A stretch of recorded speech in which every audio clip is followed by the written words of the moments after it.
আজি লাচিত দিৱস অসম বুৰঞ্জীৰ গৌৰৱময় অধ্যায়ৰ মহানায়কক স্মৰণ ৰাজ্যজুৰি শৰাইঘাট মহাৰণৰ সেনানায়ক মহাবীৰ লাচিত বৰফুকনৰ বীৰত্ব পৰাক্ৰমক কৰি উদ্দলিত হৈছে অসমৰ জনগণ।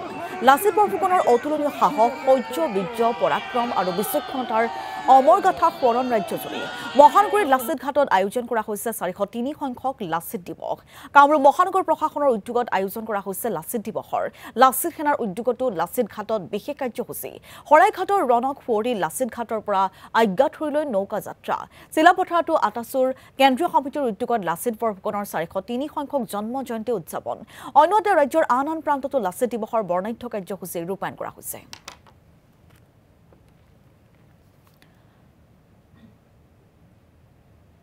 জামুগুৰি হাটৰ পৰা পৰিৱেশ দেখুৱাব আমাৰ সাংবাদিক অৰ্ণৱ নাথে। হয়, ইতিমধ্যে আজি লাচিত দিৱসৰ দিনটোত যিসকল যুৱকে হাতত হেংদাং লৈ আহিছিলে, প্ৰায় 1300 যুৱকক হাতত হেংদাং দিয়া হৈছিলে আৰু অসম বুক অৱ ৰেকৰ্ডছৰ বাবে ইতিমধ্যে সমবেত হৈছে সেই জামুগুৰি হাটৰ পকামুৰা পথাৰত। আৰু সেই আসাম বুক অৱ ৰেকৰ্ডছৰ সেইখন আমি প্ৰতিদিন টাইমক দেখুৱাই আছোঁ, প্ৰতিদিন টাইমত দৰ্শকসকলক দেখুৱাই আছোঁ। সেইটো হৈছে এখন সকলো প্ৰায় 1300 যুৱকক এইদৰে হেংদাং লৈ প্ৰতিটো জাতি জনগোষ্ঠীৰ সংমিশ্ৰণত আজি একত্ৰিত হৈছে এই পকামুৰা পথাৰত। এটা কথাই নিশ্চিতভাৱে ক'ব লাগিব যে যি আচলতে এই যুৱকসকলক হেংদাং তুলি দিয়াৰ অৰ্থ এইটোৱেই যে সকলোৱে এটা কথা কৈছে, অসমৰ কৃষ্টি সংস্কৃতি ঐতিহ্য বা আমাৰ পথাৰ সমাজ সকলো যে আমাৰ সেই সমগ্ৰ বিষয়টো ইতিমধ্যে ক্ষমা কৰিব অসম বুক অৱ ৰেকৰ্ডছত অন্তৰ্ভুক্তিৰ বাবে তেওঁলোকে আজি ঘোষণা কৰিব।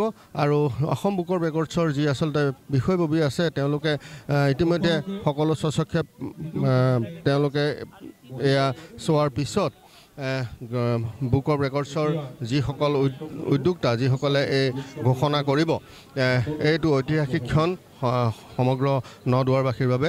আৰু এই ঐতিহাসিক ক্ষণত এতিয়া মাত্ৰ ঘোষণাৰ বাবে বাকী। আমি পোনে সেই ঘোষণাৰ মাজলৈ লৈ গৈছোঁ। আজিৰ এই পবিত্ৰ দিনত কন্যকা আৰু নদুৱাৰবাসীৰ উদ্যোগত অনুষ্ঠিত সভাত উপস্থিত সন্মানীয় অতিথিবৃন্দ আৰু গণ্যমান্য উপস্থিত ৰাইজ, সন্মানীয় বিধায়ক ডক্টৰ পদ্ম হাজৰিকাদেৱ, পোনপ্ৰথমে মই সকলোকে আন্তৰিক হিয়াভৰা শুভেচ্ছা জ্ঞাপন কৰিছোঁ। আজিৰ এই পবিত্ৰ দিনটো আমাৰ বাবে এক গৌৰৱপূৰ্ণ অনুষ্ঠান। অসমীয়া অস্তিত্ব, আত্মসন্মান আৰু সাহসিকতাৰ পৰিচয় বহনকাৰী এজন মহাপুৰুষক স্মৰণ কৰাৰ পবিত্ৰ দিন। লাচিত বৰফুকনে শৰাইঘাটৰ যুদ্ধত শৌৰ্য, বীৰ্য আৰু দেশপ্ৰেমৰ জ্বলন্ত উদাহৰণ স্থাপন কৰিছিল। তেখেতৰ স্মৰণ কৰিলেহে আমাৰ ইতিহাস, মানসিক শক্তি আৰু সমাজৰ একতা দৃঢ় হয়। লাচিত বৰফুকনে আমাৰ নৱপ্ৰজন্মক প্ৰেৰণা দিয়ে। আজিৰ এই অনুষ্ঠানে সেই আত্মসমৰ্পণ, দায়িত্ববোধ আৰু বীৰত্বৰ ভাৱক জ্ঞান আৰু উত্তম আমাৰ নিদৰ্শন। কন্যকা আৰু নদুৱাৰবাসীৰ লগতে দায়িত্বশীল আয়োজকসকল মোৰ তৰফৰ পৰা বিশেষ ধন্যবাদ জ্ঞাপন কৰিছোঁ। তেওঁলোকৰ আপোনাক ধন্যবাদ জনাইছোঁ।